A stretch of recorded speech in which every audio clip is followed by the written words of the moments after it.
Hi hello welcome to జాటివి.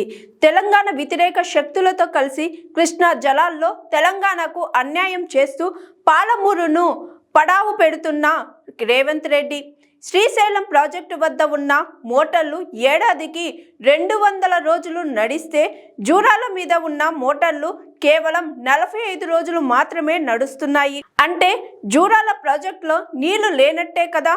అలాంటి జూరాల మీద project కట్టి ఆంధ్రాకు మేలు చేస్తే చూస్తూ ఊరుకోమని అన్నారు మాజీ మంత్రి సింగిరెడ్డి నిరంజన్ రెడ్డి.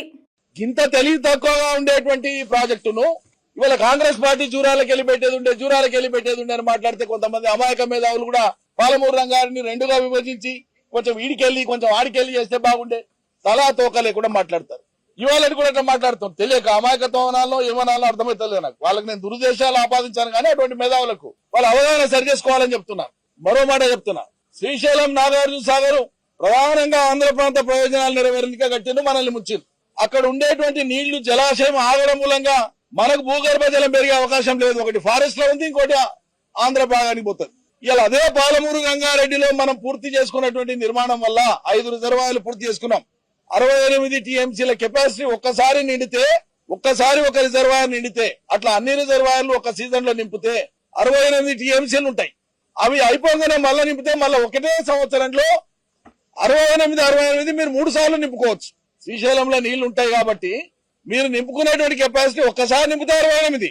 అవి కాలువల ద్వారా వదిలినప్పుడు తగ్గినప్పుడు ఎట్లెట్లా భూగర్భ జలం కిందికి పోయినప్పుడు ఎట్లెట్లా నీళ్ళు అయిపోతే అట్లట్లా మళ్ళీ మీరు నింపుకునే అవకాశం ఉంటుంది. దాన్ని మల్టిపుల్ ఫిల్లింగ్ అంటారు, 60 సార్లు నింపడం అంటారు.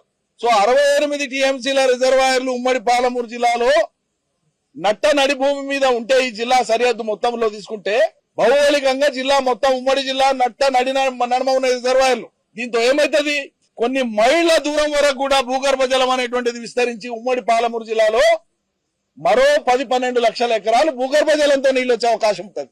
చెట్లు చేమ పెరుగుతాయి. కేసీఆర్ పుణ్యమాని అలా 10 ఏళ్ల కాలంలో మనం నీటి వనరులను అభివృద్ధి చేసినాం కాబట్టి పాలమూరు పచ్చబడ్డది. 10 లక్షల పైచిలకు ఎకరాలు పంటలు పండిస్తున్నాం. నదులు, ఉపనదులు, వాగులు, వంకలు, చెక్ డ్యాంలు కట్టుకొని ఎక్కడ చూసినా ఎండాకాలంలో కూడా నీళ్లు ఉండే పరిస్థితి తెచ్చుకున్నాం. అద్భుతమైనటువంటి స్థితి కనిపిస్తా ఉంది. ఇదే పాలమూరు రంగారెడ్డి కూడా కంప్లీట్ అయితే పాలమూరు ముఖ చిత్రమే సంపూర్ణంగా మారిపోతుంది.